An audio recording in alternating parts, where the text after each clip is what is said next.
విజ్ఞాన్ గారు, ఇప్పుడు వారణాసి దాదాపుగా బాహుబలి రికార్డును బద్దలు కొడుతుంది, 10,000 కోట్లని అంచనా అంటున్నారు. మీ అంచనా ఏంటి?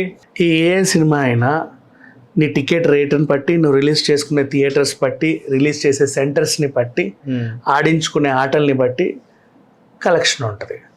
ఓకేనా? నువ్వు గ్లోబల్ వైజ్గా అన్ని లాంగ్వేజెస్లో కొన్ని వేల థియేటర్లలో ఒక అమౌంట్ 1,000 రూపాయల టికెట్, 1,500 టికెట్ పెట్టి పెట్టావనుకో, నీకు ఫస్ట్ డేనే ఈజీగా నువ్వు 10,000 కోట్లలో 1,000 కోట్లు వచ్చేస్తాయి ఫస్ట్ డేనే. నీ ఇష్టం అది. నువ్వు ఎంత వాస్ట్గా రిలీజ్ చేసుకుంటే అన్ని డబ్బులు వస్తాయి.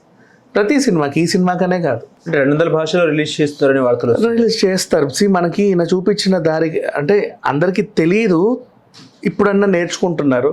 నీ దగ్గర ఒక ప్రోడక్ట్ ఉంటే నువ్వు దాన్ని దేశవ్యాప్తంగా ఎక్కడ నమ్ముకోవచ్చు, ఇక్కడే అమ్మాలని లేదు.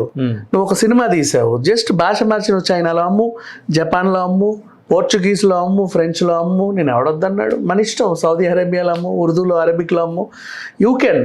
బట్ చాలామంది ఏంటంటే ఇక్కడ వరకే ఆగిపోతున్నారు, ఒక దగ్గర రిలీజ్ చేసేసుకొని. బట్ ఎన్నో సినిమాలు ఉన్నాయి, బోల్డ్ సినిమాలు ఉన్నాయి. నువ్వు ప్రతి సినిమాని ప్రతి లాంగ్వేజ్లోకి డబ్ చేసి ప్రపంచంలో ఎక్కడన్నా రిలీజ్ చేసుకోవచ్చు.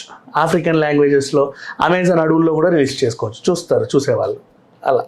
కానీ ఈ సినిమాని ఎందుకు 2027 మార్చికి అంత పోస్ట్పోన్ చేసినారు? అంత పోస్ట్పోన్ ఏముందా? మాకు 2 years ఈజ్ మోర్ అంటే సరిపోదా? రాజమౌళి బాహుబలికి 5 ఏళ్ళు తీసుకున్నాడు. అప్పుడు ఉన్న సాంకేతికత అట్లా ఉంది కాబట్టి ఆయనకు 5 ఏళ్ళు పట్టింది. ఇప్పుడు సాంకేతికత ఇంకా పెరిగింది కాబట్టి వీలైనంత తొందరగా మనము విఎఫ్ఎక్స్లో డిఏలు అన్ని చేసుకోగలం కాబట్టి కుదించుకున్నాడు. వీలైతే ఇంకా తొందరగానే వస్తున్నాడు. 2 years is enough, it's okay. మరి 2 నెలల్లో వచ్చేసి ఇలాంటి సినిమాలు అయితే కావు కదా. వీటికి ఏంటంటే టాకీలు పూర్తవుతాయి కానీ నీకు గ్రాఫిక్స్ వర్కే ఎక్కువ ఉంటుంది, పడతాయి. టెక్నికల్ వర్క్స్ ఎక్కువ ఉంటాయి కాబట్టి ఆ మాత్రం పడతాయి. బడ్జెట్ ఎంత అనుకోవచ్చు సినిమాకి? బడ్జెట్ ఏమో వాళ్ళైతే ఇప్పటిదాకా చెప్పలేదు, మనకైతే తెలియదు. కొన్ని కోట్లు అయితే పెడతారు ఖచ్చితంగా.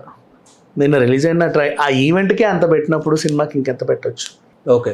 ఇప్పుడు విజ్ఞాన్ గారు, ముఖ్యంగా అఖండ 2ని ఇక 3Dలో చూడొచ్చు అన్న వార్తలు వస్తున్నాయి. ఏంటి 3D పిక్చర్ అంటే? ఇప్పుడు ఫార్మాట్ మారింది. మొన్న బాహుబలి ఎపిక్కి కూడా ఐమాక్స్లోనే చూడండి అని ఎందుకన్నారు అంటే ఆ ఎక్స్పీరియన్స్ మీకు బాగుంటుంది అని. అఖండ పూర్తిగా సనాతన ధర్మం మీదే వస్తుంది. అన్యాయాన్ని ఎదిరించడం, ధర్మాన్ని కాపాడడం, నిజాయితీగా ఉండడం, సత్యం మాట్లాడడం, ఇలాంటి అంశాలని బేస్ చేసుకొని అఖండ వస్తుంది. మన సనాతన ధర్మాన్ని 10 మందికి నేర్పించే విధంగా ఉంది కాబట్టి పూర్తిగా అందరూ చూడండి అనేది నెంబర్ 1. ఓకే. పేరెంట్స్ని రిక్వెస్ట్ చేశాడు మొన్న బాలయ్య, మీ పిల్లలకు కూడా చూపించండి అనేది నెంబర్ 2. నెక్స్ట్, సినిమాల్లో విజువల్ వండర్ ఎక్స్పీరియన్స్ ఫీల్ అయ్యే వాళ్ళు ఉంటారు చూసావా, వాళ్ళకి 3D వెర్షన్లో కూడా ఇస్తే దే విల్ ఆల్సో ఎంజాయ్.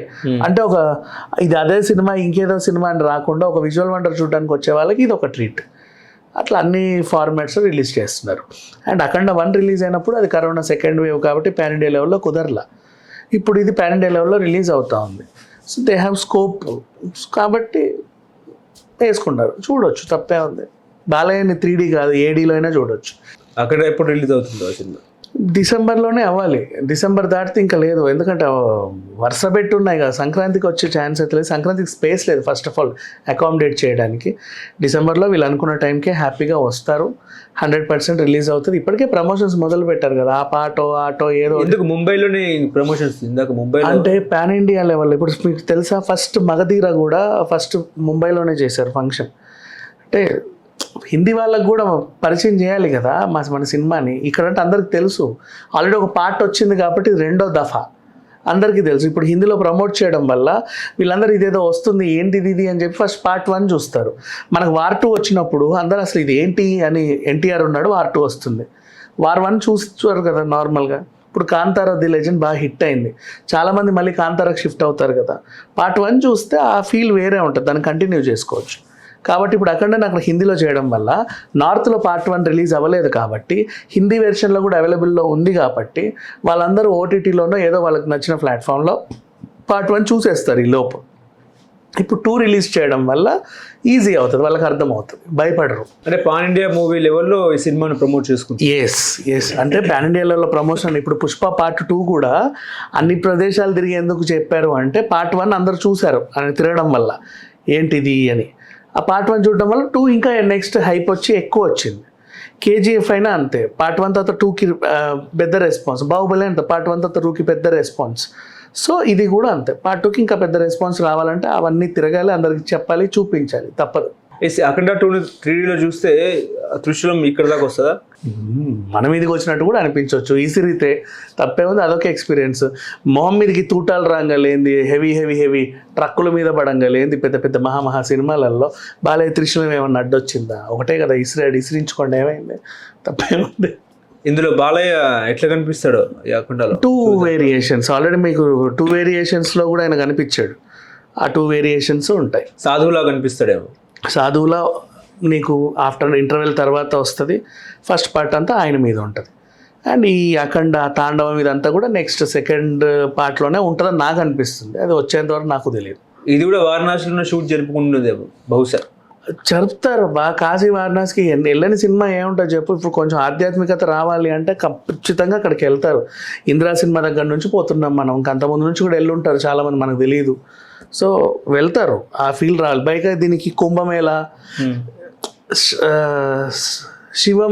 శివుడి గురించి చెప్పే సినిమాలన్నీ కూడా వాళ్ళు ఇంచుమించు కాశీ వారణాసి అన్నీ టచ్ చేసి వస్తాయి. మంచు పర్వతాలన్నీ టచ్ చేసే వస్తాయి, ఖచ్చితంగా వస్తాయి. సో ఇది కూడా దీనికి ఏం లేదు. అక్కడ శ్మశానాటికల్ని వాటికని కూడా వివిధ పేర్లతో పిలుస్తారు కాశీ దగ్గర. నిన్న వారణాసిలో కూడా బిట్టు మీద పెట్టినట్టున్నారే. అవును. సో అందుకని చెప్పేసి అది ఏంటో ఒకరొక్కొక్క నమ్మకం అలాంటిది. పవిత్ర గంగా దగ్గరికి వెళ్ళి గంగా హారతి తీసుకోవాలి, ఎవరికి అనిపించదు. నువ్వు దగ్గరలో షూటింగ్ చేసుకున్నా ఒకసారి విజిట్ కన్నా వెళ్ళాలనిపిస్తుంది కదా అక్కడ దాకా వచ్చినప్పుడు. ఇప్పుడు తిరుమల దాకా వచ్చినోడికి కాళహస్తి పెద్దదా, కాణిపాకం పెద్దదా, అన్ని చుట్టైపోతాడుగా, మళ్ళీ ఎప్పుడు వస్తామో అని. ఇది కూడా అంతే అట్లా. హలో, తెలుగు రాజ్యం ఛానల్ చూస్తున్నారా? సామాజిక రాజకీయ జీవన చిత్రణే తెలుగు రాజ్యం. అతిశయోక్తులు అసత్యాలు ఉండవు. రాజకీయ కోణం కాదు, ప్రజా కోణమే కొలబద్ద. తెలుగు రాజ్యం వీక్షణ మీ ఉత్తమ అభిరుచికి నిదర్శనం.